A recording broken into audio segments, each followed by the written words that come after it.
In sports, if you want to be the best, there are no off days. Welcome into the No Off Days podcast. Chris Cato to my left, BK is in the booth. I am Scott Smith, and you are fresh back in from the Big D. Yeah? Do I smell like Texas? I had a little Texas smell like on me? Pyrotechnics. That's what you smell like. Oh, man. How was the 2-day Metallica extravaganza? It was over the top. It Yeah. was, I was worried it might not live up to expectation, but that was foolish of me. It was so 2-night concert, two-night show, different set list each night. If you want a complete breakdown, I could go on for 10 minutes here, but I'll try to give you the short version. No, I won't give you the 7-minute version of Enter Sandman. Did you ride the Lightning? No, thank goodness that wasn't required. Friday night, the show was okay. Closed with Master of Puppets. Threw a couple of what I would call their tier 2 hits in there, and then played a lot of new stuff. Yeah, they set you up for the second night. Oh, but that Sunday night show, Scott, it gave us everything we wanted. Yeah. Did you mosh pit? Did you headbang? What was kind of what did your go-to? Well, it's funny if you see any of the videos from the show.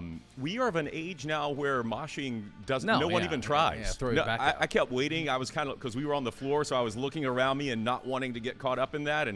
And then I see a lot of guys that are my age and slightly older with bad knees, bad hips, and so we didn't have to worry about that.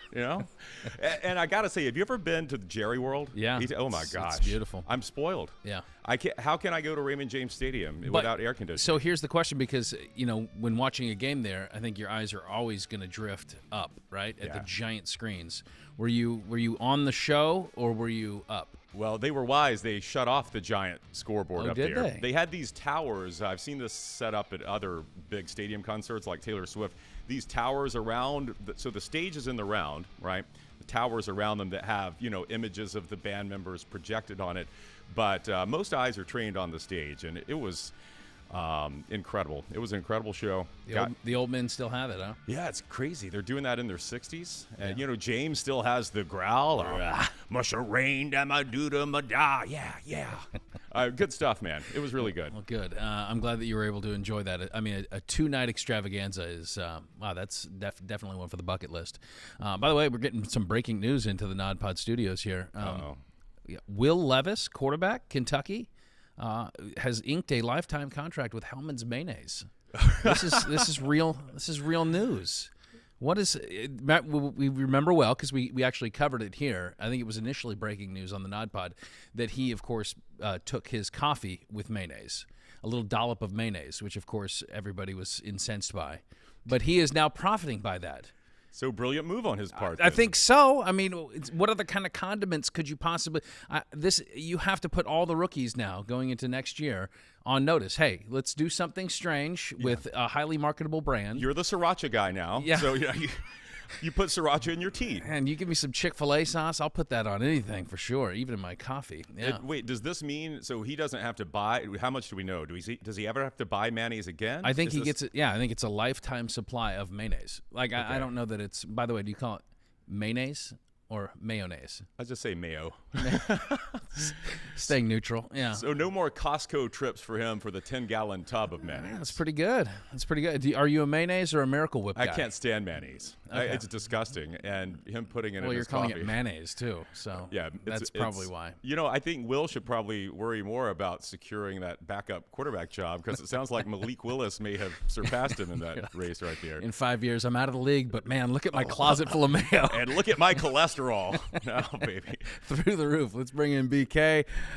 Brian, have you seen this deal that has come through for Levis? I saw a little bit of it before we came in here. Yeah, Mayo Man. Yeah, I like it. Do you like mayonnaise, Brian? You know what? Actually, I do. I'm not a Hellman's mayonnaise guy. I'm more of a Duke's. Oh, wow. Ooh, yeah. easy. Team Dukes. Okay. Yeah, but well, I'm giving you 10 seconds to make your pitch to Dukes. Dukes makes potato salad taste the best of any other mayonnaise. Okay. Well, that's a real thing. If Brian gets a lifetime Dukes contract out of this, then he's like, but peace out, leaving the NODPOD for Dukes. How long is a lifetime supply of? I mean, that's like 6 jars for me for a whole year. Yeah. I mean, how quick do you go? Well, if you put it in your coffee and you have coffee every morning, then it goes pretty quick. Then it's probably like creamer. Your lifetime is shorter, probably. Probably so. That is true. All right, BK, what we got on the big show today? Good show, man. We got Gary Koch, Tampa Bay treasure. We have so many of these Tampa Bay treasures on each time, it seems. Yeah. This guy is truly just a great guy, great all-around person. He picked up this week, I believe, the Payne Stewart Award. Long overdue.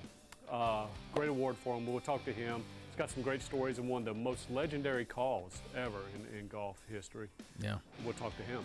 Yeah, he's, in addition to his broadcasting career, of course, played in the PGA Tour for many years, and he resides in Tampa, and he does a lot for the youngins trying to get into the game of golf. So he's a King High grad, Florida grad, won a national title at Florida, I believe. So. Yeah. Oh, wow. Yeah, Okay. he's a Gator. So, Yeah. looking forward to having him on. And then at the end of the show, End BK. of the show. We haven't done it in a while. How about some fake headlines or real headlines?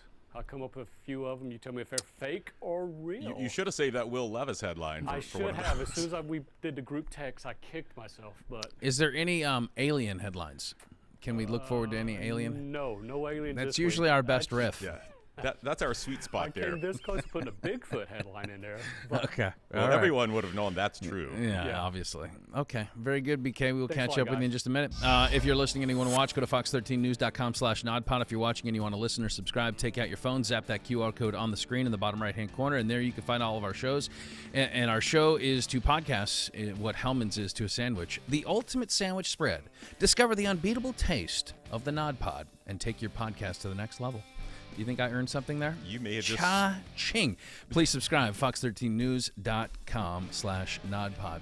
All right, so the big news as we tape here on this Tuesday is that, the cat's out of the bag. Baker Mayfield named the starting quarterback for the Tampa Bay Buccaneers. Not much of a surprise there. He was kind of the guy that everyone assumed would take over that starting role once he signed in the offseason. I mean, this is, in my estimation, this is kind of a low-risk, decently high reward. It was a 1-year, $4 million contract to bring in a guy that has experience. He has a lot of tread left on the tires, and he's shown in the past when he's comfortable in a scheme that he can produce for you and do some special things. So, I mean, our limited sample size here in this market was what we saw in practice, and they did alternating first-team reps between he and Kyle Trask. And then he's basically played a quarter in the preseason in the first 2 games. And I thought he looked decent. Yeah. I mean, he was efficient. Part of it is what are we getting in this Dave Canales offense? Because it was very run heavy. I mean, he's going to boot. He's going to run out. He throws across his body. He does all the little things that I think Mayfield, that's probably why he won the job. I think he's going to be able to operate this offense a little bit better and do the things that Canales wants versus Kyle Trask maybe limited in the mobility game. But a lot of it's dump-offs, not a lot of deep strikes. So, it's kind of hard to tell from just the body of work throughout preseason games, like, is he a guy that's really going to do it? But, he's earned it. Yeah, I think he has. I think it was a safe choice. And I think with the offensive line questions, you want a guy that can move around like that. Trask is more of a traditional stand-in-the-pocket guy. And the Bucs have some real questions to answer on the right side of that offensive line and maybe in the center of the offensive line, too. So I think Mayfield's mobility gives him an advantage over Trask, and I feel pretty good about it. I mean, maybe it's just like, Homer optimism, but I don't think he's had weapons like before, like he's had here with Mike Evans and Chris Godwin, and so I look forward to seeing what they can produce, and I'm excited about the Dave Canales offense. I think, Rashad White is going to take a lot of pressure off of Baker. Yeah, they have to be able to run the ball, and we've seen it in glimpses in these preseason games. But again, I mean, everything is so vanilla. I think really what probably puts him over the edge is just the leadership, and they've used this word a lot, moxie, when describing Baker Mayfield. But, the guys there already like him. I mean, they liked him as soon as he showed up. So there's something about his personality that his teammates want to be around and play for. A little bit, like it rubs off on the guys next to you. I think that goes a long way.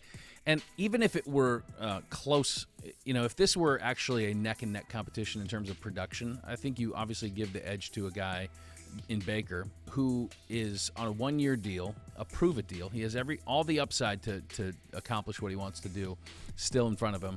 Kyle Trask, he's making $1 million. He's still got another year of team control after this year. So if things flame out for Mayfield, I mean, you got a guy that has worked hard and proven himself a capable backup in Kyle Trask. So I think it makes a lot of sense, but they finally have unveiled the shrouded mystery that was the quarterback situation. Now it's time to move on and see what we can do on the field. We're going to move on to what we think will happen on the field this year with our division picks. So last week we obviously had our college caravan. We had to take a little dip. The week before that, I think you were you vacationing in Aruba? Was that you? I think I was at another Metallica concert. I don't know where I was. Just wherever they go. So we're going to jump back into what we think our predictions will be, but we have to knock out 2 divisions this week. So let's start in the AFC North, and the floor is yours. And I think you want to alternate. Let's alternate. Okay, let's do it. Although it's going to be hard for me to say my number 4 and my number 3 here without saying my number 4 How about and 3. this? You just do all 4 of yours, and then we'll go back and we'll fill in with details. All right, and let me not dwell too long on them because we've got 2 divisions to get to, as you mentioned, although I do have 6 pages of notes here on the Cleveland. Is that college rule? This is just the Cleveland Browns, too. Okay. Nice. They're going to be great. No, so this was tough, but I'm going in the 4 spot, Cleveland in the AFC North. I think Deshaun Watson will have a rebound kind of year. We had 6 games last year to kind of see him, but that was, not an ideal situation, obviously, for him. So I think he's going to be good. Not quite Texans level of Deshaun. They've got a good offensive line. Nick Chubb, fantasy football players, listen to this. Nick Chubb is going to have a monster year. Kareem Hunt's out of the picture, and Chubb's going to get a huge workload here. Receivers are decent. I thought they upgraded their defense pretty well through free agency to give Myles Garrett some help. Their win total, Vegas has it at 9.5. That's tough in this division. It's tough. That's why I have them 4th. Not that they're going to be a bad team. I think they're going to be pretty good. But in this division, I see them in Pittsburgh. The reason I went with Pittsburgh at 3 instead of Cleveland at 3 is I have more faith in Mike Tomlin's ability to get the Steelers right than I do in a big Deshaun Watson rebound. Understandable. So there's my 4 and 3. You want to jump in there? No, just keep going, okay. man. All right. On a roll. All right, so I won't go too much into the Steelers. I just really like Deontay Johnson and George Pickens. I think Kenny Pickett showed at the end of last season that he's going to be capable. Yeah. And I do think that they made some good upgrades in the defensive total as well, in the defensive side of the ball too. All right, number 2 in this division, this very tough division, I have the Ravens. They have their $260 million man. They also have a new offensive coordinator in Todd Monken, which I really like because they took him away from Georgia. Thank you. Now you get a chance. Yes. Daylight. Signed OBJ. We'll see what he is, into his age 30s here, but drafted Zay Flowers. Mark Andrews is still there. So I think we're seeing a transition from a run-heavy, one of the last run-heavy offenses in the NFL to a more spread out, more of a passing That's what they want to do, but right. it's hard for me to imagine Lamar Jackson leading an offense that is not still very run-heavy. Yeah. I mean, it's just kind of it's baked into the cake a little bit, but go ahead, yeah. I think either way, their offense is going to be better. Yeah. And I think Lamar is going to ball out and hopefully stay healthy for this to happen. So Vegas has their win total at 10.5. I think over. I think over's good. They were 9-4 last year in the games that Lamar played before he got hurt. Yeah. So I'm going Ravens 2. I've got the Bengals in the 1 spot there.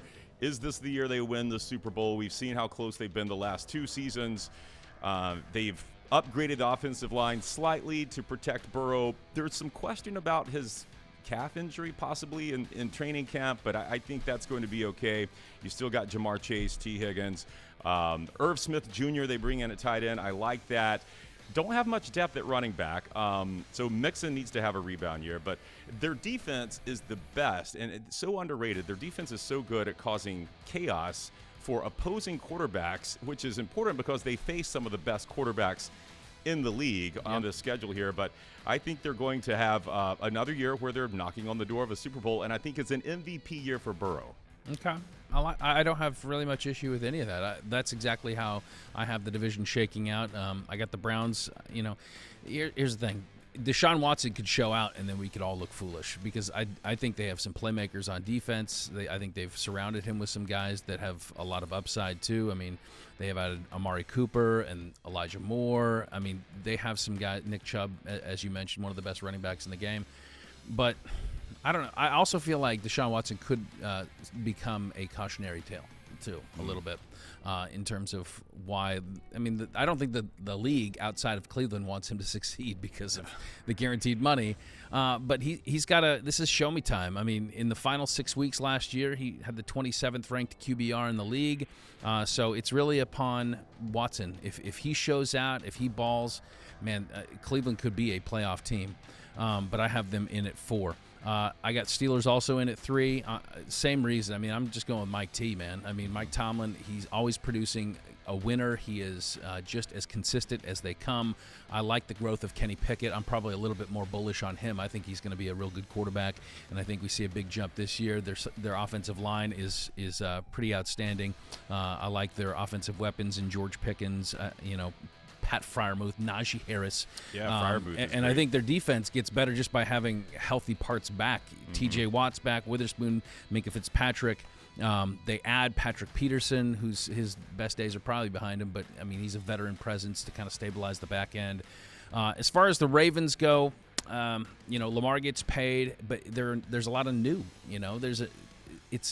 It's nice on paper to say, okay, let's bring in the best offensive coordinator in college in Todd Monken and kind of bring in this new philosophy that's going to be more downfield strikes. It's going to be more pass heavy. But there's always going to be an adjustment period. And then the other big thing is that, like, Lamar Jackson has missed at least 5 games the last 2 seasons. Yeah. So if he's out, I mean, this stock drops pretty drastically on this team.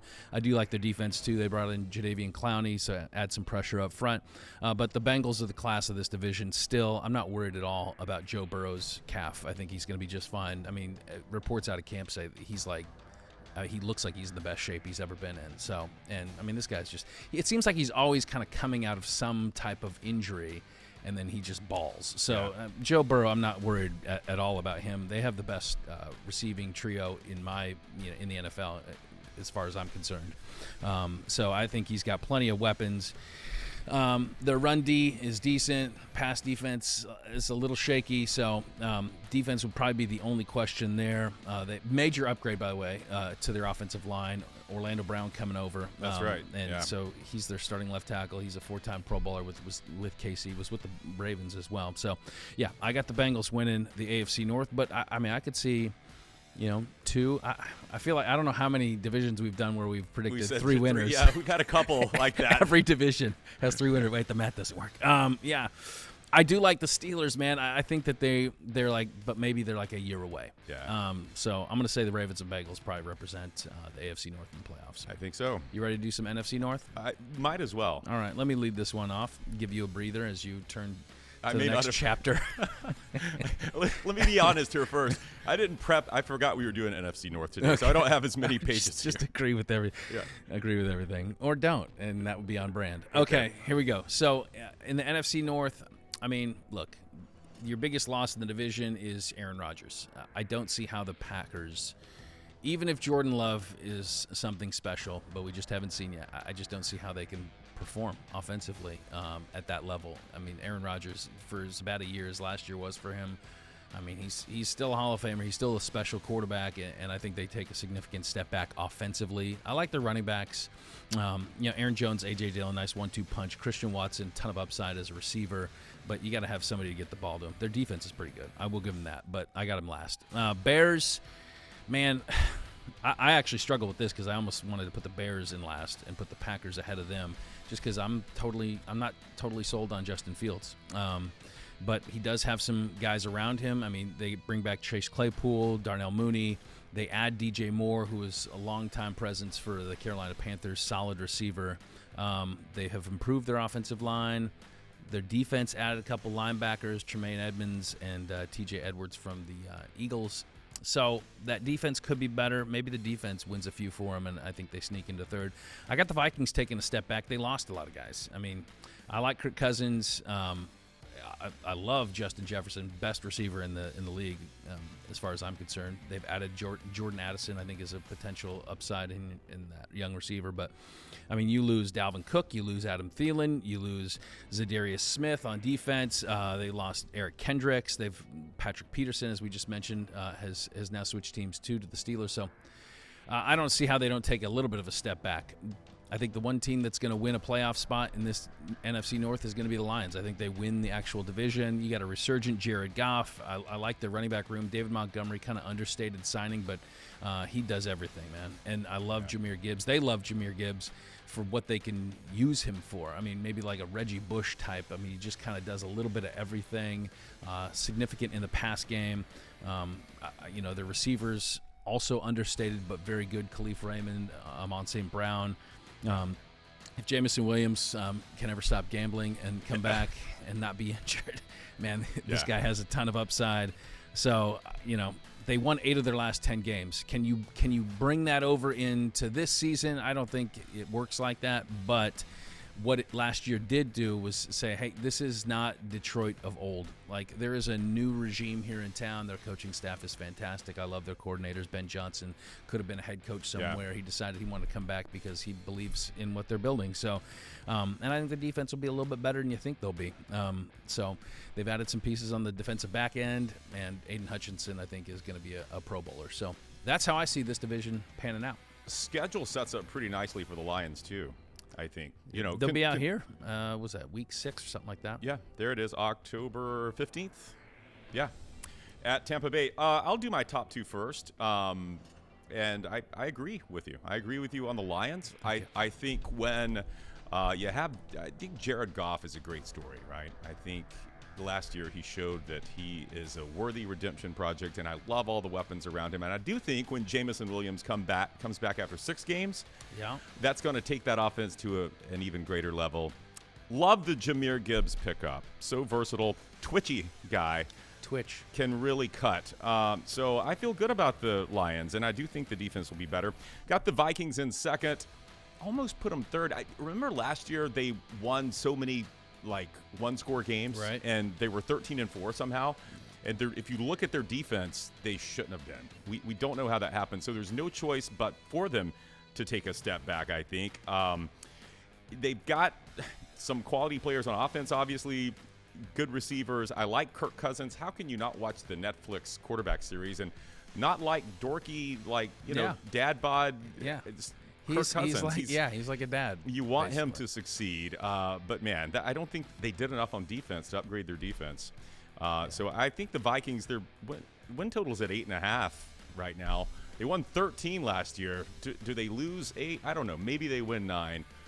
So I've got flip-flop with you at 3 and 4. I'm going to put the Packers in third just because I think the Bears are going to be that bad again.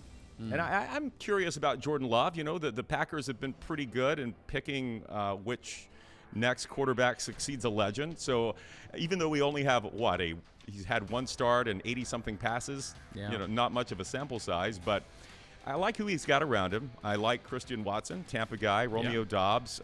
They signed a couple more guys that should produce. Then you have Aaron Jones and A.J. Dillon. The defense, remember last year, it's loaded. Everyone says the defense is loaded. They had such a disappointing year for what that defense should have been. I think they'll take a step forward this year and be a little better. Yeah. I think they win more than the 7.5 games that Vegas has them out there. I say 8, maybe 9 wins. 9 wins would be great.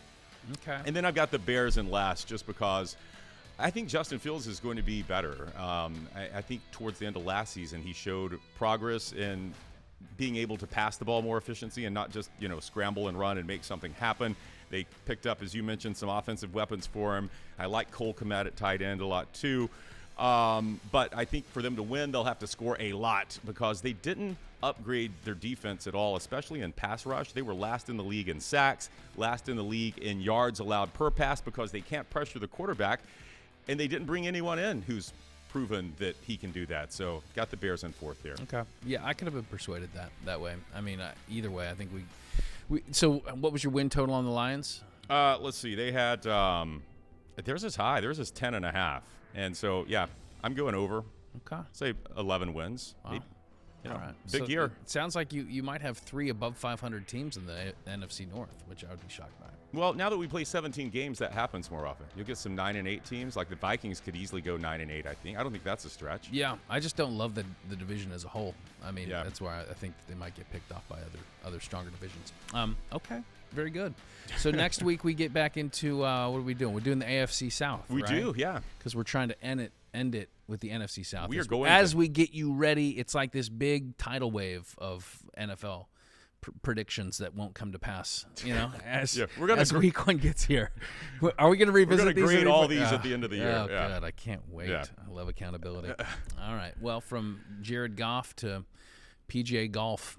Kind of. That was a stretch, but okay. A little bit. Let's talk a little golfing. Let's bring in our guest.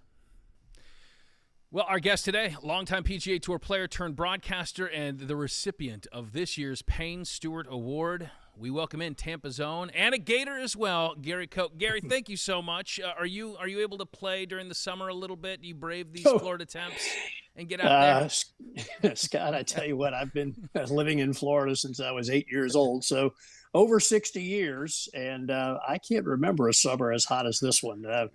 I get out occasionally. We're doing a lot more of those quick 9-holers, though, than we used to. Yeah, get out. If you can get out, I think, before the sun comes up. It makes it hard to find the ball, true. But, so I want to start with the Payne Stewart Award. This is the recipient of these. It's for character, charity, sportsmanship, all of which you have come to embody. And the way that it was announced to you, I thought was really cool, kind of made for a viral moment. Payne Stewart's wife, Tracy, surprised you during an interview. Take us through that moment and what was kind of going through your head when that happened.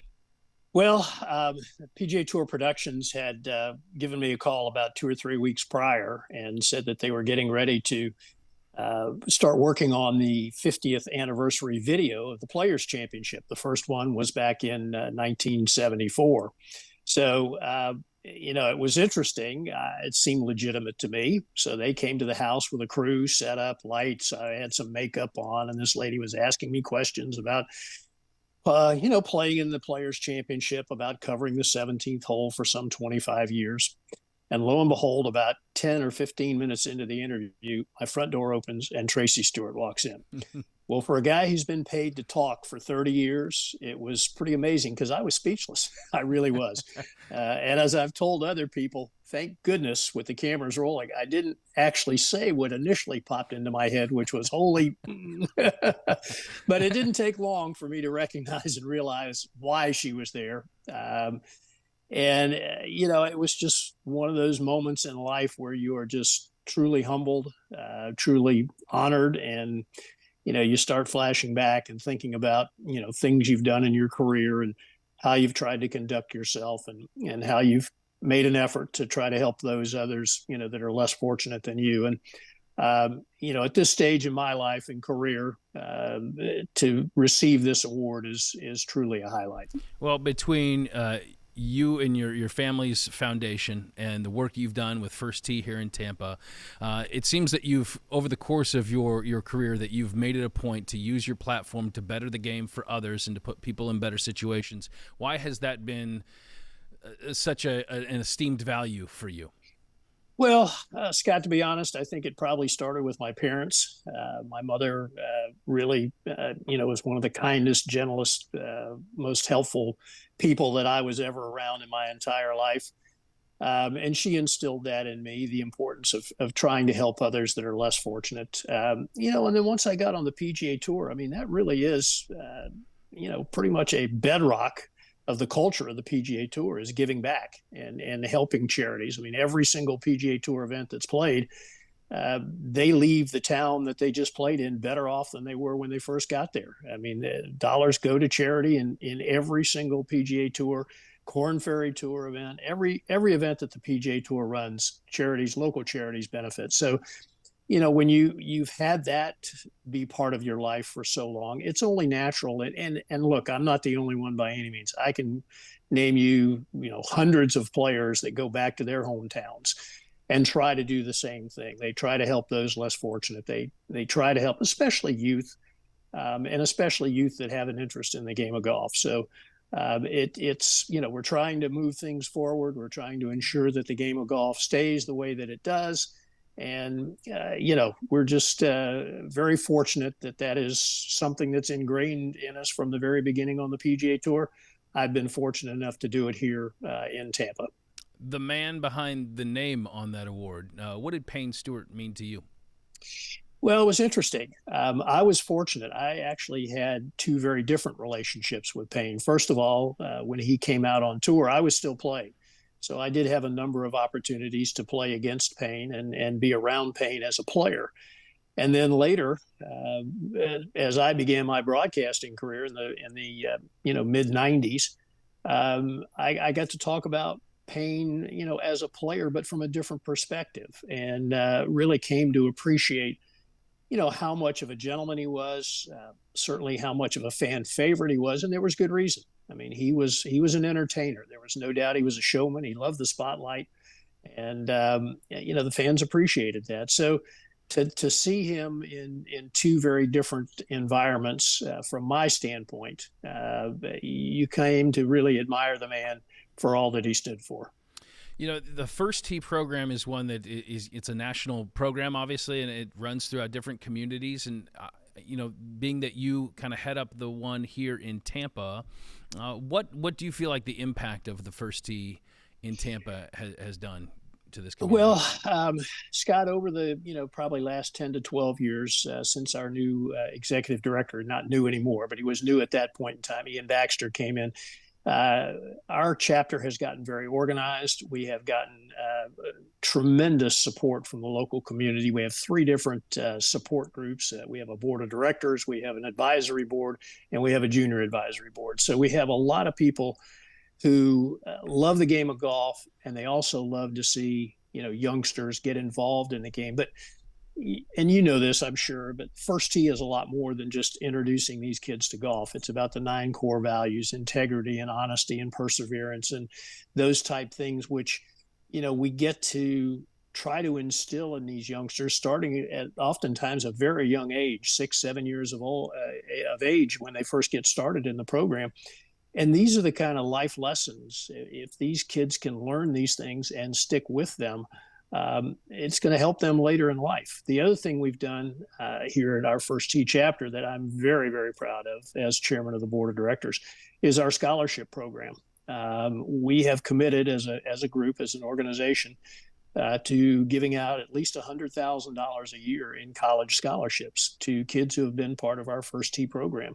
This current year, we will actually give out $117,500 worth of scholarships.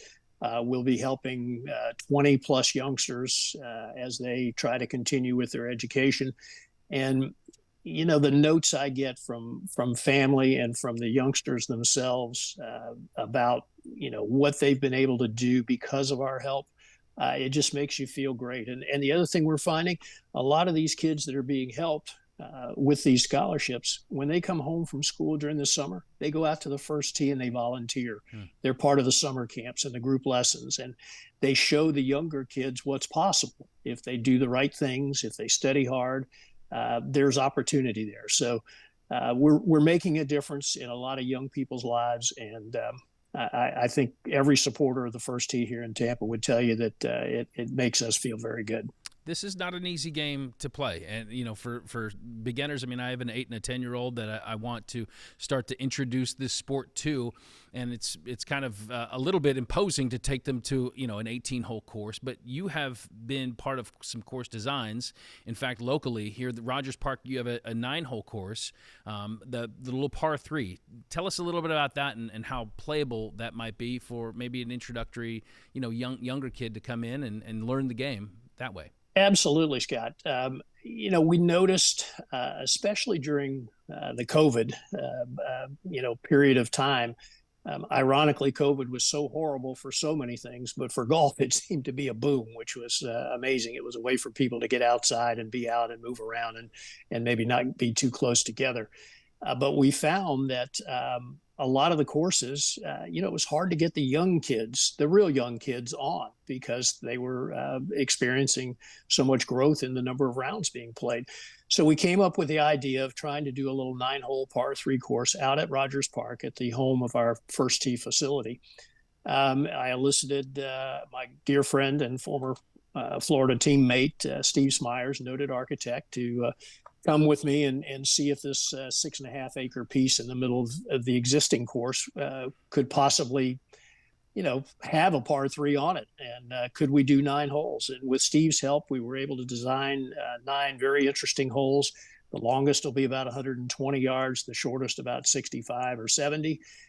It's a perfect place for young people, youngsters, 6, 7, 8 years of age who want to get interested in the game. To have a chance to learn. There's room for them to play. Our First Tee kids will have priority to use the facility. It will be open to the public, through the Tampa Sports Authority, who's also a partner with us in the project. But it's a wonderful, wonderful opportunity for some of these youngsters to experience playing golf without having to go out on a big course and perhaps getting in the way of paying customers. You had a very long, successful broadcasting career, 33 years, and I think there's so many highlights, and I hate to have it like boil down to one thing, but your signature call, of course, was the Players' Championship back in 01. Tiger's 60-foot putt there on 17, better than most. Take us through that a little bit. Give us a little background and why that was the call that felt appropriate at that moment. Okay.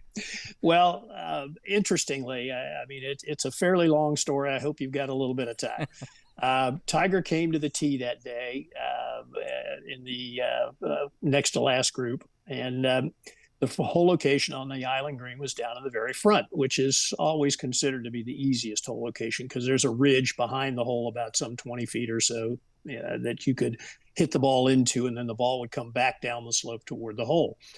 Well, for some reason that day, Tiger decided to pull a 9-iron out of his bag. We got the information very quickly, and I kind of questioned with Roger Maltby about the use of a 9-iron as, I'd been watching the hole all day long, and most of the players had been hitting pitching wedge, and some had even been using a sand wedge. So it seemed like a lot of club for Tiger to try to hit this shot. Well, sure enough, he hit it, and the ball landed up on top of the ridge and went all the way to the very back portion of the green. Well, I had seen during the course of the day probably 4 other players putt from, similar position on the green, and all 4 had literally putted the ball off the green. They had not been able to keep the ball on the putting surface. Most had not played enough break to the right, and the ball had missed the hole well to the right and run down into the fringe. Well, back then, we often went to commercial after the players teed off on 17. It was a perfect time for that, as it took about, a minute and a half, 2 minutes for the guys to walk from the tee all the way around the water to get up onto the island green. So as we went to commercial, I hit our producer, Tommy Roy, on the talkback and said, Tommy, I've seen 4 guys putt from up there. Nobody has kept the ball on the green. It's a very difficult putt. He said, great. When we get back from commercial, we shouldn't have enough time. We'll set this up. So I described, as I just did to you, what had happened with the previous players. And Roger Maltby made a comment or two. And we watched Tiger kind of at the crest of the ridge, kind of visualizing where he wanted the ball and what it was going to do when it came over the top of the ridge. So he settles in. We get very quiet. And Tiger hits the putt. And as Johnny Miller was wont to do back in those days, and why I was always on my toes, he posed a question as the ball was about 6 feet off of Tiger's putter. How's that look, Gary?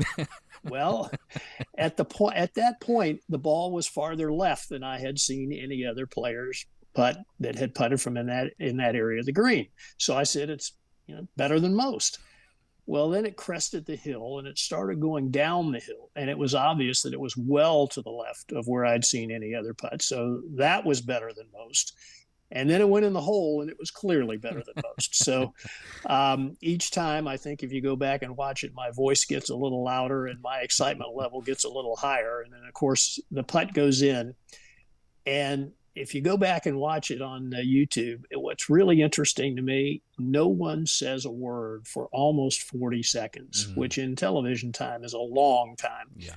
But our producer, Bucky Gunts, at the time did a great job of capturing the crowd's reaction. And remember, back in 2001 at the Players, there weren't all the corporate skyboxes up on top of that hill to the left of the hole. So the whole hillside was covered with people, as was the hill behind the green. So, you easily could have had close to 10,000 people right there on that one hole. And of course, they all reacted as Tiger reacted with the classic fist pump that he was so noted for at that point in time. And we all just kind of sat back and watched the replays and the reaction of the crowd and Tiger's reaction. And then finally I heard my producer say, okay, Gary, go ahead. And I said to Johnny, I think it's safe to say you could hit that putt 100 times and only make it once. But back then, that was the type of things Tiger did. He did things that no other player could do. So I was just very fortunate to be a part of one of his great moments. Gary, it's moments like that. It's the Masters putts. It's all it's the career of Tiger and the ability to kind of ignite the crowd and bring this sport to whole new levels that people now still kind of reminisce, and they don't want to let that go. When you look at Tiger and where he is now, and obviously all the injuries and the unfortunate things that he's had to battle through, do you think that those moments are still in his future, that there will be some, or are those years maybe past? Yeah, I hate to say this, Scott, but I would think that those magical things that we once saw Tiger do are probably a thing of the past. And I say that for a combination of reasons. One, his age; two, his physical ailments that he's had to deal with here in the last 10 years. He just doesn't play that much anymore. And he admits it. His game is very different than it was at his peak in, say, the late 90s and early to mid 2000s. I mean, he doesn't hit the ball nearly as far. His strength and his ability to move are very different. They're very limited now. So unfortunately, I would say that the chances of us seeing, occasionally something that Tiger used to do, maybe, but on a regular basis, no, I just don't see it. I mean, you go back and you watch, when he won that Masters in 2019, which came out of nowhere to most people, it was a perfect storm. I mean, Tiger played well, no question about it, but he didn't do anything magical. He just kind of plodded along, managed his game, managed the Augusta National Course, and kind of let the other players make the mistakes. And I think that is how, we will see, if and when we get to see Tiger play more. I'm curious, for you that has experienced both sides of this game, both the broadcasting and the actual playing, and and competing and running top 10 in majors.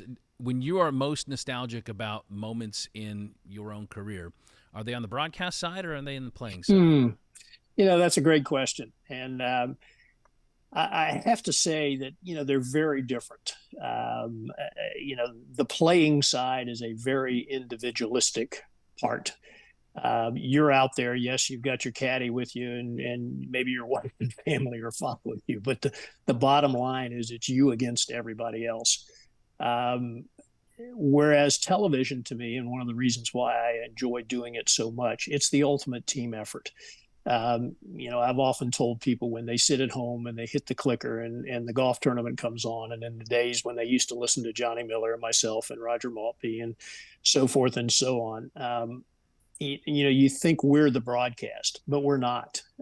Typical PGA Tour event, NBC would have probably 120 to 125 people working. Majors, Ryder Cups, President's Cups, it would be upward of 200 people.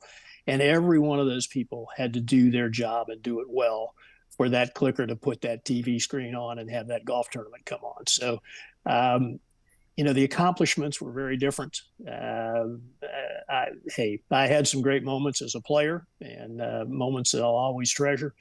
But I think the moments in television when you're part of a team and you've done a great job, that's very hard to beat. The team sport of broadcasting, and you did it quite well. Congratulations on the Payne Stewart Award. Well honored, well deserved, and we're so glad that you represent Tampa and do it so well. Thank you, Gary Koch, for your time. Thank you, Scott. My pleasure. Man, I can't wait to get out there and play that Rogers Park par 3. It's always fun to have a nice par 3 course that you can get out there. You don't have to be out there for 4 hours, but, see what Gary has done design-wise and have a chance to maybe take the kiddos out as they learn the game of golf. Take your co-host out too, buddy. You want to go? Yeah, sure. Okay. I love a par 3. Yeah, all you need to take is a 9-iron and a putter. Okay, no bag. We'll just go and one ball. I think you're if you lose it, you're done. Let's bring in BK. All right, BK. So off the top, you teased fake or real headlines. This is one of our favorite bits at the end of the show. Wow. So tee it up, my friend. Let's get right to it. All right, first one. Guys, if you've tried to pick up a gallon of pink paint lately, you can't. That's because there's a global shortage of the color, and the reason why? the Barbie movie. Yes. The crews used so much of the pink shade in painting the numerous sets for the movie, the world simply ran out. Now, Barbie fans wanting to bring a little bit of the Barbie world into their world are having trouble finding the shades of the pink paint. True or false? I'm sorry. I just love the side columns that you have. What do they say? It says Chris Cato sings the wrong words to Sandman, Yeah. which I could see. Enter light, exit night. That's right? No. Man, that seems like a very believable thing. I mean, Barbie, I've not seen it, but I know that it's all the buzz and all the folks are seeing it. So I'm gonna say it's a real headline, man. Yeah, he had me at real until he said it was caused by the crew painting the set. Like they're not using real paint on these sets. Now, if you had told me it's because the fans have gone nuts and bought all the pink paint, I would buy that. Although then I would also say, why don't you just buy red and white and mix them? That's a lot of work. So I'm saying fake. Have you ever tried to mix paint? That's why you got to have those shaker machines. I've tried to. You can't do it by your. I know you've been working on your pipes there, buddy, but no, man, you need the shaker machine. Yet I can always turn my white underwear pink by washing it with the colors. I'm good at that. I don't think that was. That wasn't a mistake. No. You don't think I own white underwear? Yeah. All right, so I'm saying fake a headline, courtesy of Brian. 100% true. No. Yes. They did the movie during the COVID time, and so during all the supply chain issues and stuff. So you didn't factor in supply chain. Right, I forgot that's but still a it's thing. starting to come back now, so pink is coming back into supply. Okay, Pretty ready in for pink. another one? By the way, are you wearing pink, BK? This is peach or sure. something like that. Okay, You okay? Is that all right? I'm good. There was no pink available. It's all I been wore Kind of magenta. salmony. It's a I little was little salmony. Yeah. Enter Salmon Man. Okay, the popularity of pickleball is growing globally. Saudi Arabia is the biggest hotbed for the sport. And guys, the Saudi Public Investment Group, it's the same people behind Live Golf, is starting a pickleball league. And they've already lured away one of the top American players to play. J.W. Johnson, top rank in the world, is leaving the pickleball league here in the States to play in the Middle East. His 4-year deal, now get this, $17 million per year. Wow. That's more than what Mike Evans makes. Is that true or false? Well, look, all of it seems very believable. We know that Saudi Arabia wants to get into the sporting world more robustly. There's a lot of details in that pitch there, BK. So, $17 million for a pickleball player. Yeah. I mean, not even Saudi Arabia would do that. So I'm going to say fake. Actually, I think they would. But J.W. Johnson, like, is that our best pickleball player? I'm pretty he's sure. good. Very, very good. Oh, it is J-Dub? Yeah. Okay. Yeah. Well, since Scott said he's real, then I'm saying that's a real headline. That's a fake headline. No! You Boom! tricked me. You But baited me J.W. in. Johnson is the top-ranked Is he? American. Yeah. But J-Dub... That reeked of BK doing just enough research Yeah. to know who J.W. Marriott, what was his name? I made J.W. fun of him the Johnson. last name I came up with, so then I had to come up with the real name of this guy, right? Yeah, and we know J.W. would never take that No. Saudi money. No, He he wouldn't do But that. I think you're just giving them a good idea because this will be a real headline in at least a year. You think so? Yeah, probably. Yeah. Man, I'm over Especially if they can get Giannis to play a little pickleball. No, he might do that. Yeah, might. for sure. Can you imagine the wingspan? That wingspan on a pickleball He doesn't court even have would to be, move, man. That would be unfair. Put a paddle in each hand. Okay, the NFL, is always looking to make the game safer. This new plan they have out, it may not be what people have in mind. NFL is planning on working with the XFL to increase the field size. The reason behind this is that the number of head injuries and significant injuries in the Canadian Football League is significantly less than what's happening in the NFL. And let me get his name right. Alan Sims, NFL's director of safety, says the CFL concussion numbers are lower, and he believes that's the reason behind that is because of the larger field size in the Canadian Football League. Now, does this? Do they have the field goal upright in the middle of their They end zone? do, Okay. but- Nobody's run into that. Well, people run into it, but the thing is, that they say for the XFL, Gently. But that's just a shoulder separation. That's No. not Yeah. a concussion. Yeah. but they say the XFL field is going to be next season now 110 yards long and 65 yards wide. However, the end zones, because Canadian end zones are like 15 yards deep, they will be the same 10 yards, and the goalpost will be in the back of the end zone. True or false? Well, I hate it, and I haven't heard of it, so I'm gonna say it's false. I'm gonna say fake news. I just think that I know that NFL doesn't care as much about like the history and the stats and all that as like sports like baseball, but I think that significantly messes with things a little bit. But it also is, it's going to put guys in more space and probably get bigger offensive numbers. But I'm going to say fake news. Yeah, I'm not sure I fully understood much of that. So are you saying the NFL is considering widening the field? Widening the field and lengthening it to give, like Scott just said, more players to run. More players in No, space. that's fake. They're not going to do that. The XFL might. I don't know what the XFL is cooking up, but the CFL has a moose that plays safety too. It really? Yeah, every team has a moose. Is it Moose Johnson No, returning? just a regular. Oh, Yeah. Look out. That's He'll completely maim ya. false, guys. Yeah. Yeah, Okay. you got me. although you did sneak another real name in there, I That was think. a real legit yeah, name. you were like, oh, let me get my NFL rules official. Oh, Alan Sims. Yes, that's him. Wait, Alan Sims, was he the doctor? He was like the doctor over like He's- the COVID plan. Yeah, For there was NFL. Yeah. Yeah, it was the first name I Yeah. found. in Now there, he's. a little all right, thing. we got to find something else for him to Dang do. it. Ah, Okay, y'all got me. CFL news.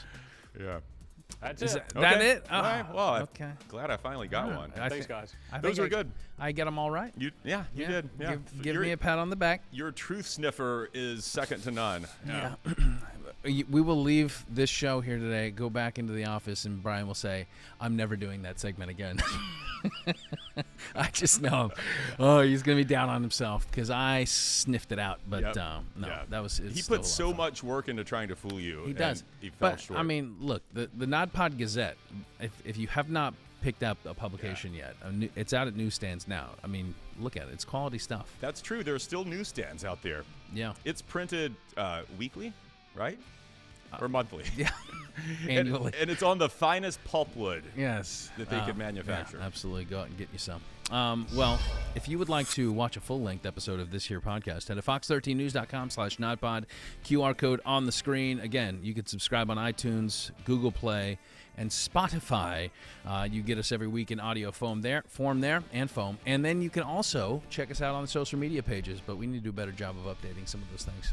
Yeah. I always say that. I think we And still. then I never do. Well, it's hard. It It's is. difficult. They I know. keep switching the names of things on us. Like Twitter is not Twitter now. X. We don't know what Yeah, to do. well, we're not with on it. Yeah, we're on X. that. Are we? Yeah, as you can tell. We need an intern. Please apply. Absolutely. Much thanks to our guest today, Gary Koch, and congratulations on the Payne Stewart Award. Much thanks to our studio crew here, my co-host that is wearing the T-shirt yet again to remind me, Chris Cato, and then BK in the booth. Until the next time we are on, there are no off days. Never an off day. Into light, Sandman's night.